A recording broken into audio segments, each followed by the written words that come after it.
यह कहानी बाज और कौवे की है, जो हमें बड़ों का सम्मान और अपने हौसले की सही पहचान करने का संदेश देती है। एक बार की बात है, एक बहुत बड़ा और शक्तिशाली बाज आसमान में ऊंचा उड़ रहा था। उसकी उड़ान बहुत तेज और ऊंचाई पर थी। वह आसानी से बड़े पहाड़ों की चोटियों पर बैठ जाता और दूर दूर तक देख सकता था। उसके तेज पंजों और नुकीली चोंच से वह किसी भी शिकार को पकड़ सकता था। एक दिन एक कौवा बाज को उड़ते हुए देख रहा था।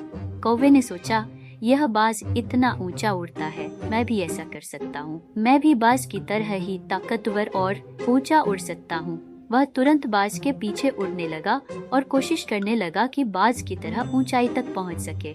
लेकिन जैसे जैसे कौवा ऊपर की ओर उड़ने लगा, उसे महसूस हुआ कि उसकी ताकत कम हो रही है। वह बाज की तरह ऊंचा नहीं उड़ पा रहा था और उसकी सांस फूलने लगी। बाज ने उसे देखा और मुस्कुराते हुए कहा, हर किसी की अपनी अपनी क्षमता होती है। तुम्हें अपनी क्षमता और सीमाओं को पहचानना चाहिए। मैं ऊंचा उड़ सकता हूँ क्योंकि मेरे पास वह शक्ति है, परंतु इसका मतलब यह नहीं कि तुम भी वही कर सकते हो। कौवा समझ गया कि उसे अपनी सीमाओं को पहचान कर ही कार्य करना चाहिए।